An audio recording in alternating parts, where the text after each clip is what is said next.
খুবই বিভৎস একটি নিউজ দিচ্ছি আপনাদেরকে। সেটা হচ্ছে এখান থেকে প্রচুর মৃত মানুষের গন্ধ পাওয়া যাচ্ছে, প্রচুর মৃত মানুষের গন্ধ পাওয়া যাচ্ছে। এখানে ধারণা করা হচ্ছে যে অনেক অনেক মৃত লাশকে এখানে কবর দেওয়া হয়েছে, পুঁতে রাখা হয়েছে মাটির মধ্যে। এখন প্রচুর গন্ধ আসছে এখান থেকে, মানুষ ঘুরে ঘুরে দেখছে কোথায় কি আছে। প্রচুর এখানে গণকবর দেওয়ার শঙ্কা করা হচ্ছে। প্রচুর প্রচুর অনেক গন্ধ বেরোচ্ছে এখান থেকে। এই জায়গাটি হচ্ছে গণভবনের ভেতরের সামনের সাইড। অনেক মানুষকে এখানে পুঁতে রাখার আলামত পাওয়া যাচ্ছে। আমি আপনাদেরকে একটু দেখাচ্ছি। এখানে এই যে নতুন চিহ্ন দেখা যাচ্ছে,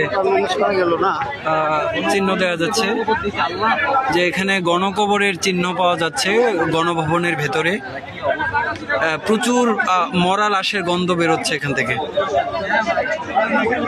এখানে উৎসুক মানুষ দেখতে পাচ্ছে।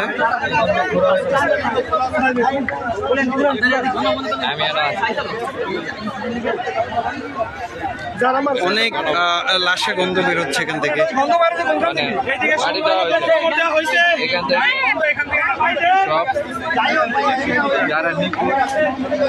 এখানে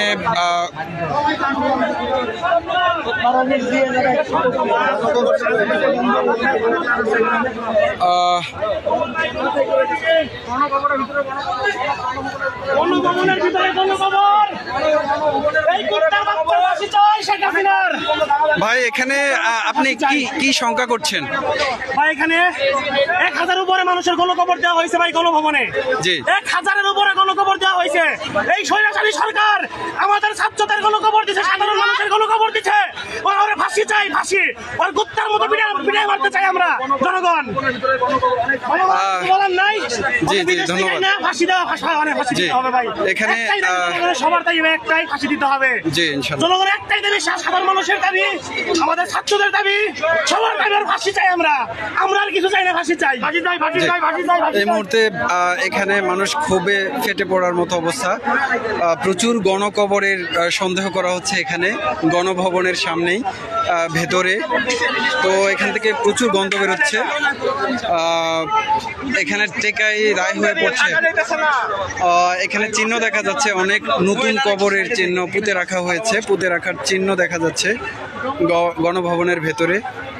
আল্লাহ ভালো জানেন যে এখানে কি হয়েছে, কি পরিমাণ লাশ এখানে পুঁতে রাখা হয়েছে। আশাবাদী সরকার আমাদের ছাত্রদের